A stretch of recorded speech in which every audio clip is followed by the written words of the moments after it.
Olá, seja bem-vindo a mais um vídeo do canal.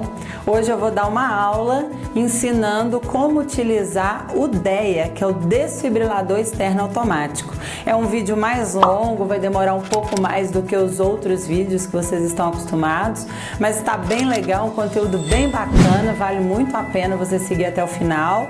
Deixa seu like se você gostar, é muito importante porque o YouTube usa o seu like para poder ver que você está gostando do canal e notificar dos vídeos que a gente está fazendo. Então não esquece de deixar seu like e compartilhar com seus amigos. E para você que quer aprender um pouco mais sobre o uso do DEA, vem comigo.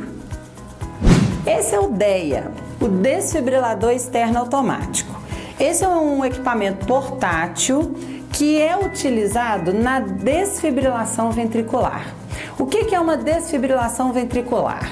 É uma arritmia cardíaca. É quando o coração realiza um movimento arrítmico, o coração no seu movimento regular, ele vai realizar uma contração e uma dilatação, e esse movimento rítmico do coração faz o sangue ser bombeado e transportar oxigênio para todos os órgãos, células e tecidos. Quando o coração entra em fibrilação ventricular, ele começa a realizar um movimento arrítmico, que é um movimento diferente desse regular.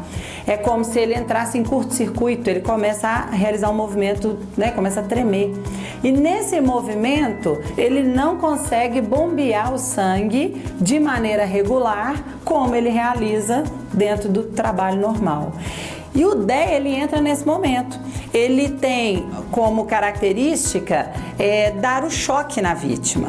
E o choque dado pelo DEA, ele vai despolarizar o miocárdio, que é o músculo cardíaco. A gente sempre fala é como se ele fizesse um reset no coração. Então o coração ele está no movimento irregular e eu preciso parar esse movimento para dar chance ao músculo cardíaco de retomar o seu movimento regular. Lembrando que o coração ele é o único músculo que tem seus próprios pulsos elétricos. Então o que faz com que o coração tenha movimento, faça seu movimento rítmico, é a eletricidade. E essa eletricidade vem do próprio coração. E quando ele fibrila, esse movimento está irregular. A desfibrilação vai fazer com que ele retome a sua regularidade. Na verdade, a fibrilação é um movimento arrítmico, a desfibrilação corrige esse movimento para o coração novamente, dando chance a ele de retomar o movimento regular.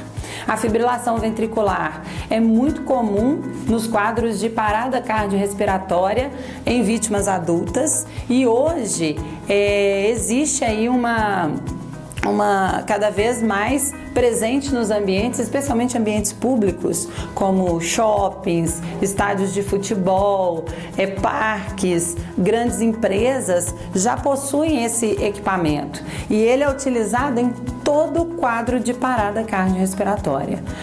A vítima sofreu um mal súbito, teve uma parada cardiorrespiratória diagnosticada, tem o DEA disponível, ele vai ser utilizado. Tem que ser utilizado quanto antes, porque quanto antes utilizada a desfibrilação, maiores são as chances de sobrevivência da vítima de PCR. Mas você sabe como surgiu o DEA, a origem dele? Tem uma historinha que vem desde 1850, quando um fisiologista, Carl Ludwig, começa a fazer a primeira análise da fibrilação ventricular. Evoluindo os estudos, em 1874, Alfred Vulpian, ele descobre a causa da fibrilação ventricular. E a partir daí os estudos vão evoluindo até chegar por volta de 1900, onde engenheiros eletricistas da Universidade Johns Hopkins, em Maryland, começam a utilizar choques em cães. Esses choques começaram a ser aplicados até que em um desses casos, um dos cães sobrevive. e aí o histórico da desfibrilação começa a acontecer. Mas só em 1947 essa desfibrilação é aplicada em humanos. Um garoto de 14 anos estava num procedimento cirúrgico e o coração dele para.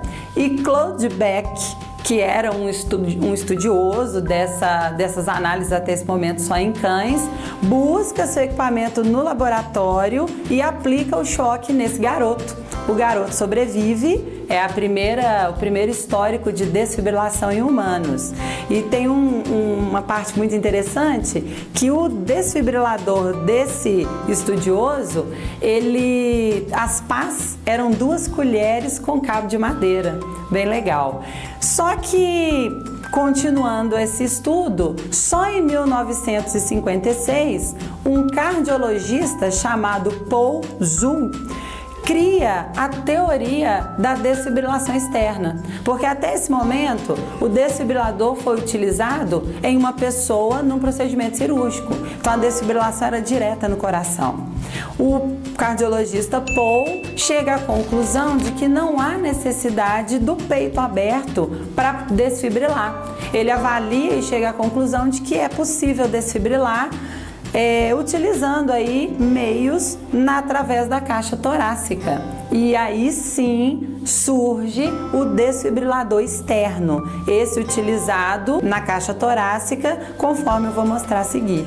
Então essa é a história, né, a origem da desfibrilação ventricular.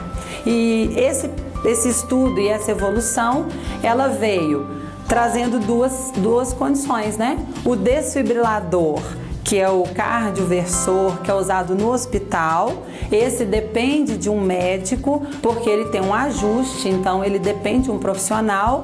E veio o desfibrilador externo automático.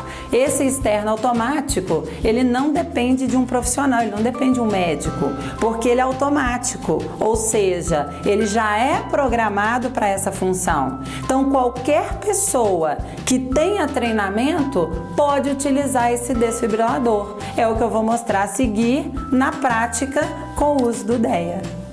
Para iniciar, é importante lembrarmos que tem alguns detalhes importantes em relação ao uso do DEA. Primeiro, ele é utilizado em vítima com parada cardiorrespiratória. Então, eu preciso fazer uma análise e ter certeza desse quadro. Esse é o primeiro ponto. Para utilizar o DEA, essa pessoa não pode estar em ambiente úmido ou estar molhada. Então, se ela tiver, por exemplo, uma vítima de afogamento e eu retirei ela da água, eu preciso secar a região torácica antes de utilizar o DEA. É importante retirar objetos metálicos como correntinha, piercing no mamilo, precisam ser retirados. Outro detalhe importante são os pelos. Se a pessoa tem muito pelo, é importante retirar, porque eu vou utilizar 2 pás que são coladas na pele. Então, elas precisam de aderência com a pele. Então, os pelos podem interferir, é uma situação que precisa ser evitada. E o posicionamento das pás a partir daí, bem colocadas para que o equipamento funcione no seu total. Para fazer a utilização do DEA, é importante seguir alguns passos que são definidos no protocolo da American Heart Association, que envolve o elo da sobrevivência, e ele traz os passos a serem seguidos. Primeiro passo: reconhecimento e acionamento das equipes de emergência. Segundo passo, RCP imediata. Terceiro passo, rápida desfibrilação. Quarto passo, suporte de emergência avançado, quando chega as equipes de emergência. E o quinto e último passo, o suporte avançado de vida, que é o hospitalar. Então, esses elos, eles envolvem desde o reconhecimento até o atendimento hospitalar, é o elo da sobrevivência. Então, quando a gente fala do reconhecimento, primeira coisa é essa, é chegar até a vítima e ter certeza do quadro. Para isso, você vai tocar e chamar pela vítima. Oi, tudo bem? Você pode me ouvir? Buscando aí a reação, algum sinal de que a vítima tem consciência. Caso a vítima não apresente nenhuma reação, nós vamos checar o pulso e, constatado o quadro de parada cardíaca, nós vamos iniciar o procedimento de RCP. RCP imediata e rápida desfibrilação. Então, o que acontece? Você tem o DEA no ambiente, como eu disse, ambiente público nas grandes empresas, a primeira coisa, antes de iniciar o procedimento, é solicitar o acionamento das equipes de emergência e a rápida providência aí do DEA. Enquanto o DEA está a caminho, você já inicia a RCP. O DEA chegou no local, então o nosso passo agora vai ser instalar as pás corretamente. Então, nas pás já vem a descrição, o desenho mostrando exatamente onde elas deverão ser colocadas. Uma no tórax, acima do coração, e uma na região acima do coração, outra na região da costela abaixo. Então, as pás já mostram exatamente como elas devem ser instaladas. Instalou as pás, ligou o equipamento, nós vamos seguir o que for recomendado. Então, o DEA, ele é o desfibrilador externo automático, como a gente já falou, e ele é automático porque todas as funções dele já vêm programadas. Então, ele tem um alto-falante onde tem toda a descrição do que deve ser feito. Então, a partir do momento que você ligou o DEA, você aguarda os comandos. Então, ele vai analisar a vítima e o choque é aplicado por você, pelo socorrista, quando aperta o botão de choque. Então, existe até uma divergência, ele é automático ou semi-automático, porque ele não aplica o choque. Quem aplica o choque é o socorrista. Mas ele é automático porque o sistema dele já é programado. Mas ele só vai aplicar o choque no momento que você aperta o botão de choque. Então, quando você aperta o botão e dá o choque, ele vai deixar um espaço para que você inicie a RCP novamente. E aí nós temos duas situações aí. Pode ser que esse choque tenha atingido o objetivo, que é a desfibrilação. Mas quando o coração volta, eu preciso manter uma RCP por um período para poder até o coração realmente assumir verdadeiramente as suas funções. Então, eu vou fazer a RCP a partir desse primeiro choque e ele vai mandar eu parar e fazer uma nova análise. Pode ser que nesse momento realmente o coração retome as suas funções e eu tenha a reação dessa vítima. Mas pode ser que não, a fibrilação não tenha cessado e ele perceba a necessidade de um novo choque. E aí ele vai indicar um novo choque.